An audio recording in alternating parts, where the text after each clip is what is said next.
Alrighty, I got asked to do a video demo of my pedalboard that I've built over the last few months.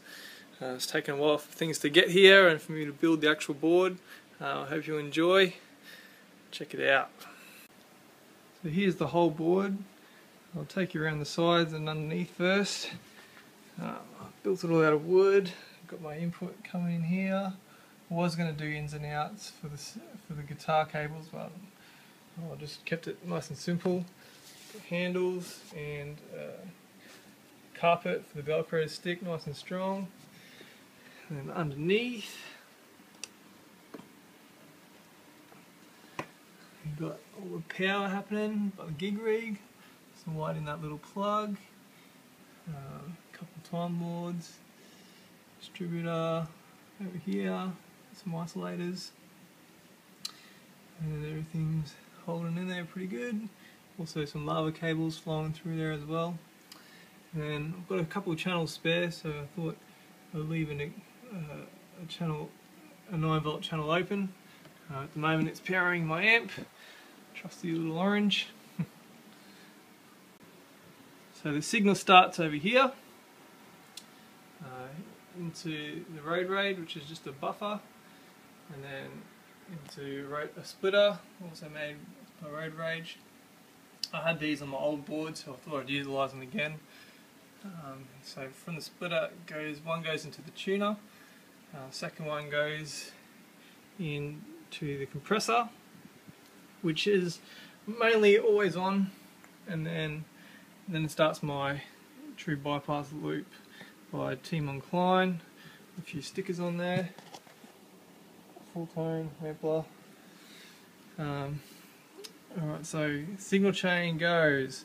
Number 1 is the compressor by Ibanez, an old school one. Number 2, the Clyde Deluxe wah by Full Tone. Then number 3, 4, 5 and 6 are my overdrives, starting with Tube Screamer, Keeley modded, Cattle and Bread Silver Kiss. And the next one along is the Mulholland Drive by Teletronics.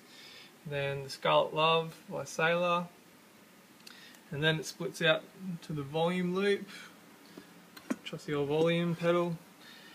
Then comes back in for number 7, which is the Mobius by Strymon, and then number 8, the Delay by Moulon. Number 9 and 10 are my reverbs, Blue Sky, and then Mr. Springy by Lee Jackson. And then at that point I've got number 11, which is a little boost pedal, and then into the last pedal in the chain is the Timeline. The reason why it's last, 2 reasons. I thought it'd be good to have one delay after the reverbs. Also, it's got the looper on it, so I need to be able to have everything else in before it hits the looper, just to make the most of it. And then after that, after the true bypass loop, it goes straight out to the Talent Boost by Teletronics, and then and then I've done my best I can to keep the wiring pretty neat. They get the gig rig sent along these little cable organisers just to keep things tidy. The